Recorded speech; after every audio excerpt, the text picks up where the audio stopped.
And my paper is titled Development of a Novel Heaving Waveforce Simulator.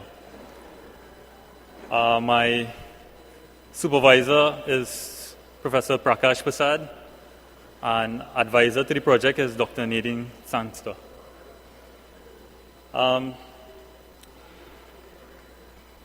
This project came along due to the fact that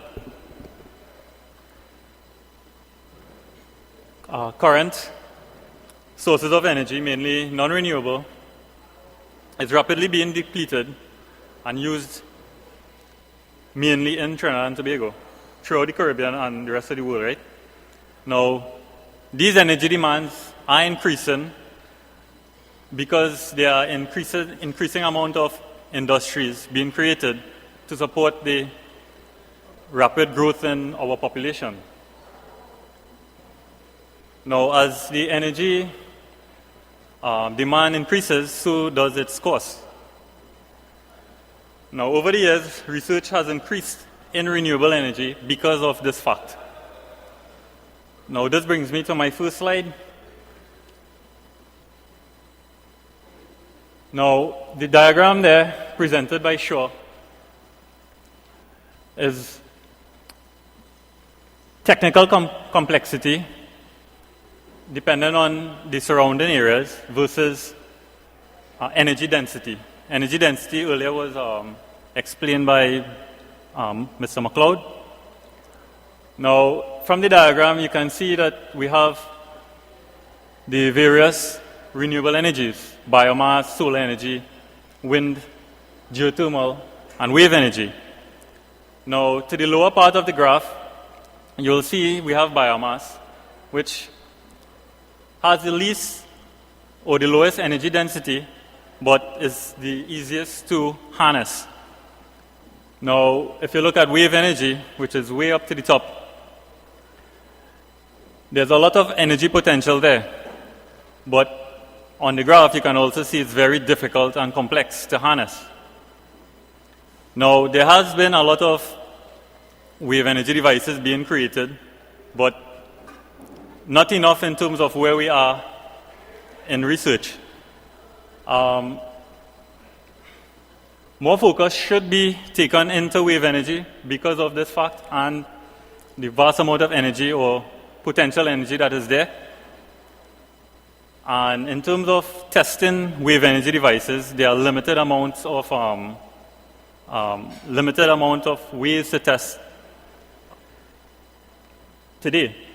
So this brings me to ocean wave simulators. Now, ocean wave energy devices are normally tested in a computer simulated environment, or as a physical, or you build the prototype and you test it out at sea or in a wave tank. Now, wave tanks are very expensive, very costly, and it requires a lot of land space. This was presented by Kernahan back in 1998. Now, the cost back then was about $80 per square foot. He also said that to actually build a wave tank, it requires at least 20,000 square feet. Now, this totals about $1.6 million, and this was over 10 years ago. So, our project came along by looking at these ways to test, and we think that there should be an easier method in terms of cost and ease of testing. Now, the next method was going out at sea, which requires a lot of planning, manpower, huge costs in terms of equipment. Also faced with danger in terms of unpredictable weather conditions and so on. Now, coming back to wave simulators, there are various applications. We have entertainment in terms of indoor beaches where you have artificial beaches with wave simulators. We have them for aesthetic purposes. Sometimes you see wave tunnels in front of buildings and stuff, which gives you the effect of being in a surfboard under a wave. Now, a lot of people who can't surf will have that experience in terms of a wave tunnel. There's also research in terms of transport and sporting crafts where you need simulators to test these crafts. And we all know offshore structural platforms. Most wave energy devices are based principally on heaving, motion in deep water ocean application. Now, there are other five other ranges of motion, but we are focusing on only heave, the up and down bobbing of a buoy on an ocean wave. So the challenges here is for these devices are to test. And we pointed out that there are two options mainly available right now, which is testing out at sea and wave tank testing. So some of the heaving wave simulation devices outlined before, so we have wave sculptures, surfing simulators, fountains, and water tunnels. Now, we outlined from these some of the elements that we would like to have in our device. So, from the methods, they required space required. So, our proposed simulator will require a small space in a lab. Other simulators will be very large, as outlined in terms of a wave tank, which requires over 20,000 square feet. And out at sea, well, in this case, it's not applicable. Our proposed design will require no water. Other simulators requires equipment costs and instrumentation costs will be low because it will be in the confines of a lab, so it doesn't have to be waterproof or corrosion proof.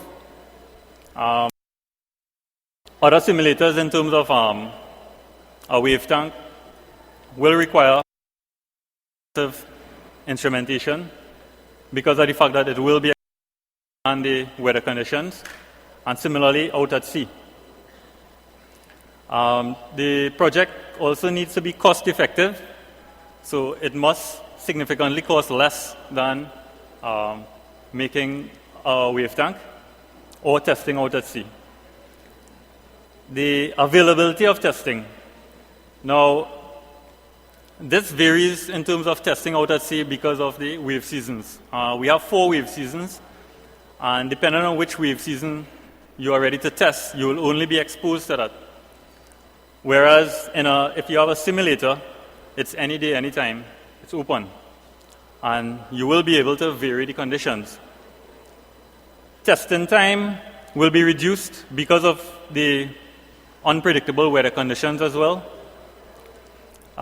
This will also reduce the analysis time if you need to redesign for a prototype.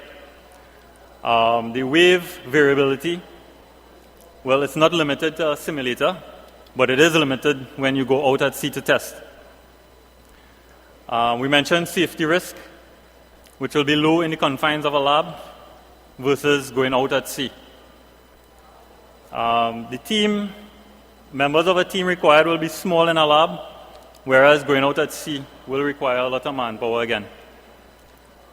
The maintenance on the simulator should be low, whereas out at sea, if you encounter any, strange weather conditions or waveforms, you could expose the device to danger or in terms of damaging equipment. Degrees of freedom, well, we mentioned that it is limited for our simulator, which is only 1 degree of freedom, whereas the others are 6 degrees of freedom. One thing I did not mention in this slide here was in terms of degrees of freedom, where it is open in sea, the device is not exposed to radiation waves, whereas in a simulator, it will not be affected by that. So our design process, firstly, we came up with a theoretical model and validated against wave data. Then we determined the design requirements, which led us to various concepts, different alternatives. We evaluated those, chose a final design, then form a dynamic model to produce this final design. We tested this, compared response with our theoretical model before to obtain our desired response. So this is where we want to go.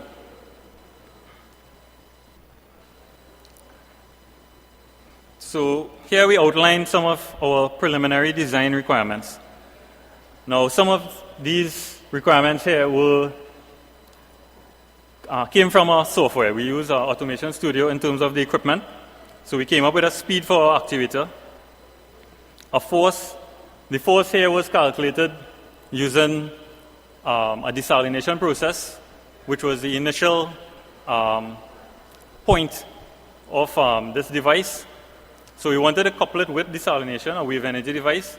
So we used the reverse osmosis requirements and came up with that minimum force. Average wave height and period.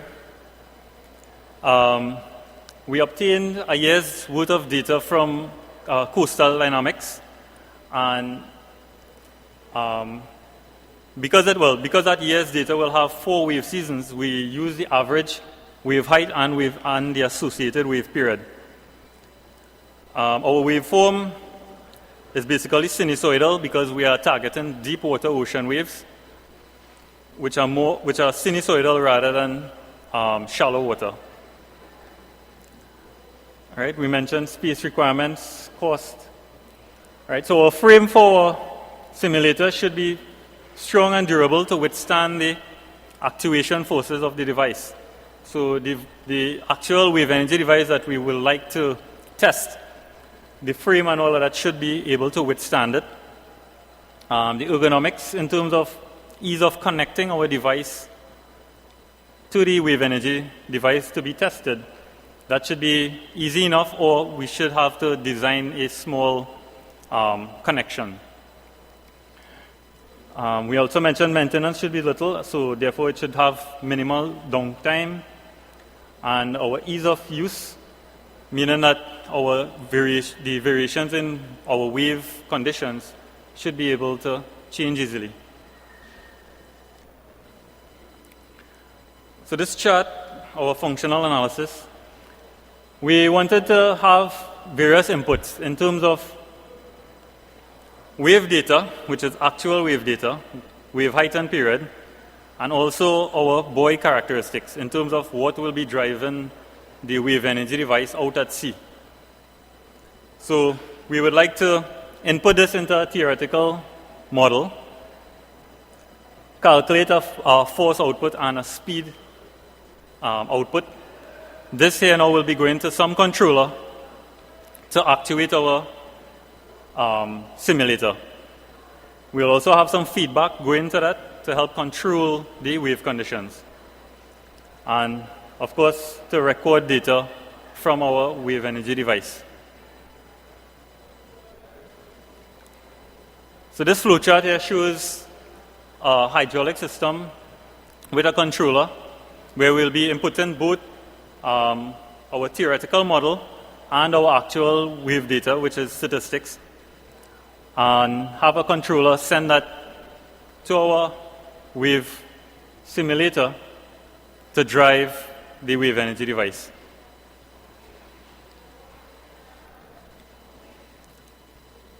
Now this card drawing is similar to what we are designing right now, where we are using a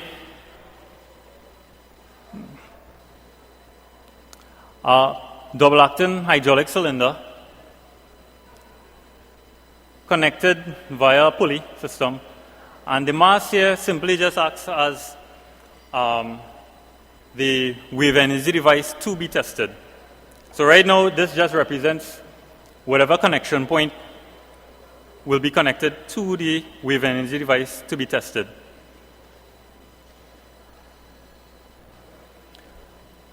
This is a graph representing displacement versus time for our theoretical model. So this was just an initial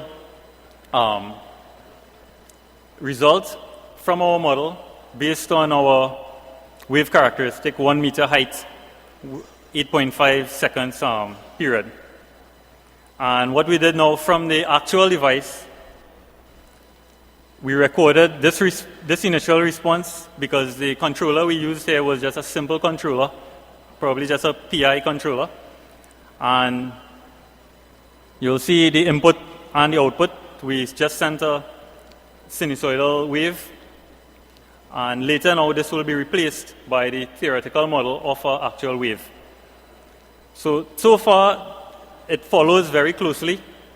What we need to do now is improve on the controller and test it some more, probably with an actual device. So here, most wave energy devices are tested out at sea, but will suffer vast costs and risk. Our wave tank simulator proves to be very expensive, and hence there's a need for new cost-effective technology that would suit the required purpose. The results from the hydraulic waveforce simulator are comparable to the simulated BUOY response and may be able to work via some more extensive control loop. And this brings me to the conclusion. A new hydraulic wave simulator design was designed and aimed at providing the main requirements for testing wave energy devices in terms of space requirements, more efficient, cost reduction, and also efficient testing in terms of time constraints. We wish to thank BPTT for award of the research grant, Coastal Dynamics for giving us the wave data, and members of the mechatronics group for their input. Thank you.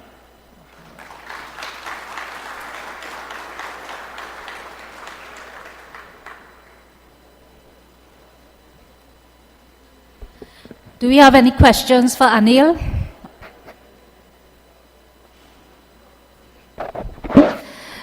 Aneil, with respect to testing the simulator, what results are we looking for as the outcome of the test? For the outcome of the test, depending on our wave inputs or the required wave inputs, we would like to produce the exact force or approximate forces that the wave energy device will be, let's say, be placed into the sea. So we would like to produce that very same force and displacement as if it were out at sea.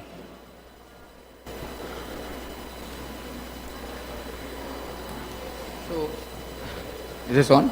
Yeah. So, this is for Zirkan. Aneil, so at the end of all of this, is it feasible to get energy for beneficial use of the citizens using wave energy? Is it feasible to generate energy for beneficial use? Yes, so far there has been other programs in terms of, I don't know if you all heard of there's the BUOY, BUOY, there's the Pelamis. A lot of these wave energy devices have been created and tested. A lot of them are being placed for this purpose in terms of harnessing energy from the sea. In terms of the BUOY, it is being used to desalinate water offshore in offshore platforms. So to answer your question, yes, it is being used and it is viable. And I guess later down in the research, the cost should come down in future.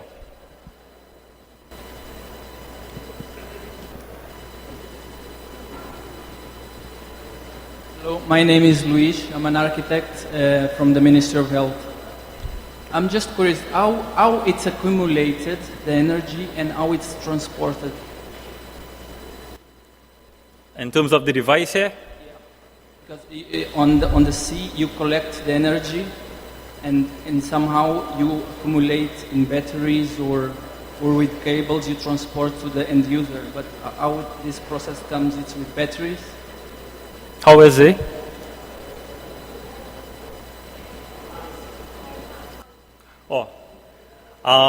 In terms of, for this project, what we aimed at is having a mass or a buoy on the sea waves. So whatever this buoy is connected to, moving up and down, it will be connected to whatever device. So this will actually be moving or actuating the device. A buoy on the ocean, on the wave. Maybe I didn't explain myself. For example, even in a solar system, you take the energy and then you accumulate it somehow, for then use it later on. With the waves, you create the energy, but how you accumulate or you transport to use it afterwards? Store. How you store the energy? What we are aiming at is store it via hydraulic, meaning pressurize. We want to pressurize the seawater and use that pressurized seawater either to maybe turn a turbine or use it for desalination purpose. Reverse osmosis.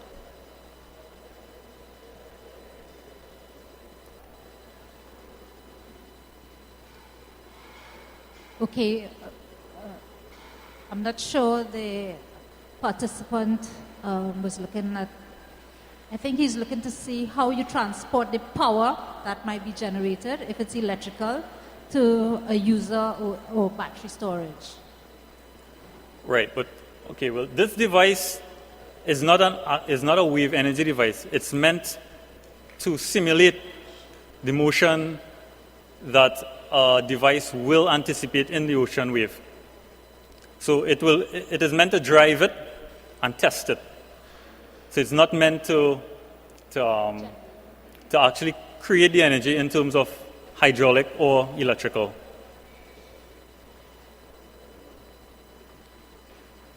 Okay, thank you very much, Aneil. Do we have any more questions for Aneil?